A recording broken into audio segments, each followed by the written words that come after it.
ನಾನಿವತ್ತು ಇನ್ಸ್ಟೆಂಟ್ ಆಗಿ ಜಿಲೇಬಿನ ಮನೆಯಲ್ಲೇ ಹೇಗ್ ಮಾಡೋದು ಅಂತ ತಿಳಿಸ್ಕೊಡ್ತಾ ಇದ್ದೀನಿ.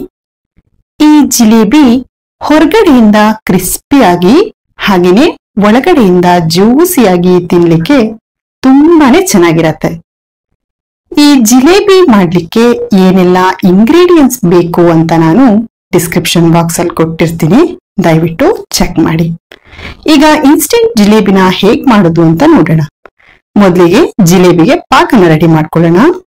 ಒಂದ್ ಪಾತ್ರೆಗೆ 2 ಕಪ್ ಸಕ್ಕರೆನ ಹಾಕೊಳ್ಬೇಕು. ನಾವು ಎಷ್ಟು ಸಕ್ಕರೆನ ತಗೊಂಡಿರ್ತೀವೋ ಅದರ ಅರ್ಧದಷ್ಟು ನೀರನ್ನ ಹಾಕೊಳ್ಬೇಕು. ನಾನಿಲ್ಲಿ 2 ಕಪ್ ಸಕ್ಕರೆಗೆ 1 ಕಪ್ ನೀರನ್ನ ಹಾಕೊಂಡಿದ್ದೀನಿ. ನೀರನ್ನ ಹಾಕಿ ಚೆನ್ನಾಗಿ ಮಿಕ್ಸ್ ಮಾಡ್ತಾ ಸಕ್ಕರೆನ ಕರಗಿಸ್ಕೊಳ್ಬೇಕು.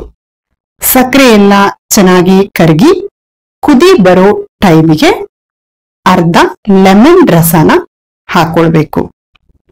ಲೆಮನ್ ರಸನ ಪಾಕಕ್ಕೆ ಹಾಕೋದ್ರಿಂದ ಪಾಕ ಗಟ್ಟಿಯಾಗಲ್ಲ ಅಂತ ಲೆಮನ್ ರಸನ ಹಾಕಿ ಚೆನ್ನಾಗಿ ಮಿಕ್ಸ್ ಮಾಡಿ ಚೆನ್ನಾಗಿ ಕುದಿ ಬರ್ಲಿಕ್ಕೆ ಬಿಡಬೇಕು.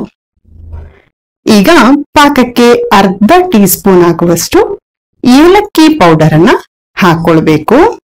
ಏಲಕ್ಕಿ ಪೌಡರ್ ಅನ್ನ ಹಾಕಿ ಚೆನ್ನಾಗಿ ಮಿಕ್ಸ್ ಮಾಡ್ಕೊಳ್ಳಿ. ಜಿಲೇಬಿಲಿ ಏಲಕ್ಕಿ ಪೌಡರ್ ಒಂದೊಳ್ಳೆ ಫ್ಲೇವರ್ ಅನ್ನ ಕೊಡತ್ತೆ. ನಿಮ್ಮ ಹತ್ರ ಕೇಸರಿ ದಳ ಇದ್ರೆ ಹಾಕೊಳ್ಬಹುದು, ನಾನಿಲ್ಲಿ ಹಾಕೊಂಡಿಲ್ಲ.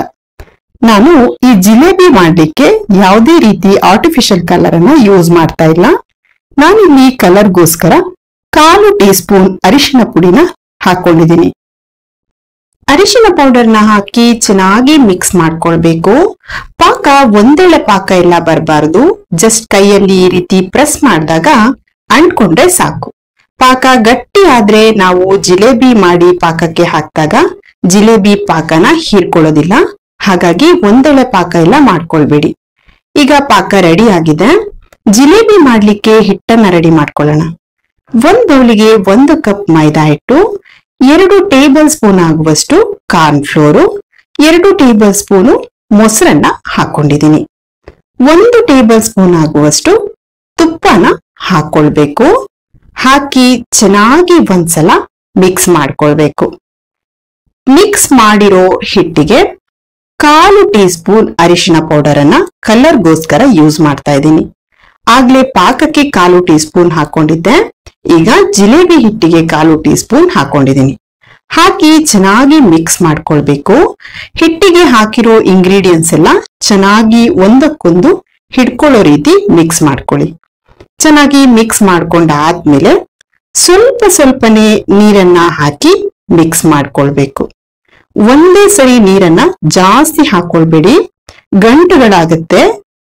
ಹಾಗಾಗಿ ಸ್ವಲ್ಪ ಸ್ವಲ್ಪನೇ ಈ ರೀತಿ ನೀರನ್ನ ಹಾಕಿ ಹಿಟ್ಟನ್ನ ಚೆನ್ನಾಗಿ ಕಲಿಸ್ಕೊಳ್ಬೇಕು. ಹಿಟ್ಟನ್ನ ತುಂಬಾ ತೆಳುವಾಗಿ ಕಲಿಸ್ಕೊಳ್ಬೇಡಿ, ಹಾಗೇನೆ ತುಂಬಾ ಗಟ್ಟಿಯಾಗಿ ಕೂಡ ಕಲಿಸ್ಕೊಳ್ಬಾರ್ದು. ದೋಸೆ ಹಿಟ್ಟೇನಿರುತ್ತಲ್ಲ ಆ ಹದಕ್ಕೆ ಬಂದ್ರೆ ಸಾಕು. ನೋಡಿ, ಈ ಹದದಲ್ಲಿ ಬಂದ್ರೆ ಹಿಟ್ಟು ರೆಡಿ ಆಗಿದೆ ಅಂತ. ಈಗ ರೆಡಿ ಮಾಡ್ಕೊಂಡಿರೋ ಹಿಟ್ಟಿಗೆ 1 ಪ್ಯಾಕ್ ಈನೋ ಪೌಡರ್ ಅನ್ನ ಹಾಕೊಳ್ತಾ ಇದ್ದೀನಿ. ಈ ಪೌಡರ್ ಮೇಲೆ 1 ಟೀ ಸ್ಪೂನ್ ನೀರನ್ನ ಹಾಕೊಳ್ಬೇಕು. ನೀರನ್ನ ಹಾಕ್ಬಿಟ್ಟು ಚೆನ್ನಾಗಿ ಮಿಕ್ಸ್ ಮಾಡ್ಕೊಳ್ಬೇಕು. ಈನೋ ಪೌಡರ್ ಹಾಕೋದ್ರಿಂದ ಜಿಲೇಬಿ ಚೆನ್ನಾಗಿ ಉಬ್ಬಿ ಬರುತ್ತೆ. ಈನೋ ಪೌಡರ್ ಬದಲಿಗೆ ನೀವು ಅಡುಗೆ ಸೋಡಾನು ಯೂಸ್ ಮಾಡಬಹುದು. ನಾನಿಲ್ಲಿ ಜಿಲೇಬಿ ಮಾಡ್ಲಿಕ್ಕೆ ಈ ರೀತಿ ಸಾಸ್ ಹಾಕುವ ಬಾಟಲ್ ಅನ್ನ ಯೂಸ್ ಮಾಡಿದ್ದೀನಿ.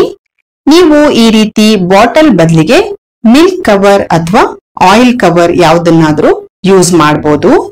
ಬಾಟಲ್ನ ಓಪನ್ ಮಾಡಿ ನಾವು ರೆಡಿ ಮಾಡ್ಕೊಂಡಿರೋ ಹಿಟ್ಟನ್ನ ಸ್ಪೂನಿನ ಸಹಾಯದಿಂದ ಬಾಟಲ್ ಒಳಗೆ ಹಾಕೊಳ್ಬೇಕು. ಹಿಟ್ಟನ್ನ ಬಾಟಲ್ಗೆ ಹಾಕಾದ್ಮೇಲೆ ಕ್ಯಾಪ್ ಅನ್ನ ಕ್ಲೋಸ್ ಮಾಡ್ಕೊಳ್ಬೇಕು.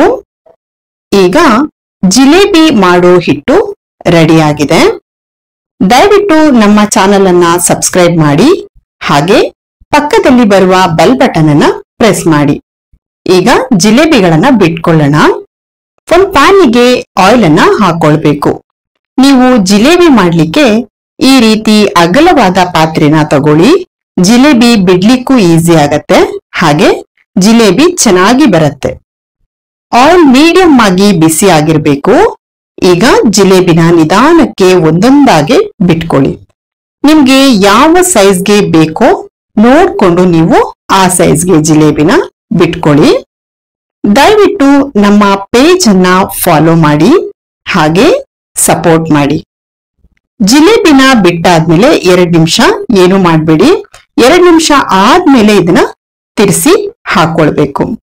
ತಿರ್ಸಿ ಹಾಕೊಂಡು ಎರಡೂ ಕಡೆ ಕ್ರಿಸ್ಪಿ ಆಗೋ ಹಾಗೆ ಬೇಯಿಸ್ಕೊಳ್ಬೇಕು. ಗ್ಯಾಸ್ ಅನ್ನ ಮೀಡಿಯಂ ಫ್ಲೇಮ್ ಅಲ್ಲೇ ಇಟ್ಟು ನೀವು ಇದನ್ನ ಬೇಯಿಸ್ಕೊಳ್ಳಿ. ಯಾವುದೇ ಕಾರಣಕ್ಕೂ ಹೈ ಫ್ಲೇಮ್ ಅಲ್ಲಿ ಇಟ್ಕೊಳ್ಬೇಡಿ. ಇಟ್ಕೊಂಡ್ರೆ ಜಿಲೇಬಿ ಸುಟ್ಟು ಹೋಗತ್ತೆ. ಹಾಗಾಗಿ ಈಗ ಜಿಲೇಬಿ ಬೆಂದಿದೆ. ಬೆಂದಿರೋ ಜಿಲೇಬಿನ ತೆಕ್ಕೊಂಡು ಸ್ವಲ್ಪ ಬಿಸಿ ಇರೋ ಪಾಕಕ್ಕೆನೆ ಜಿಲೇಬಿನ ಹಾಕೊಳ್ಬೇಕು. ಪಾಕಕ್ಕೆ ಹಾಕಿ ತುಂಬಾ ಹೊತ್ತು ಬಿಡೋದೇನ್ ಬೇಡ. ಪಾಕಕ್ಕೆ ಹಾಕಿ ತುಂಬಾ ಹೊತ್ತು ಬಿಟ್ರೆ ಜಿಲೇಬಿ ಎಲ್ಲ ಮೆತ್ತಗಾಗ್ಬಿಡತ್ತೆ. ಹಾಗಾಗಿ ಜಿಲೇಬಿ ಪಾಕನ ಹೀರ್ಕೊಂಡ್ರೆ ಸಾಕು. ಈಗ ರುಚಿಯಾದ ಇನ್ಸ್ಟೆಂಟ್ ಜಿಲೇಬಿ ರೆಡಿ ಆಗಿದೆ. ನೀವು ಕೂಡ ಮನೆಯಲ್ಲಿ ಟ್ರೈ ಮಾಡಿ.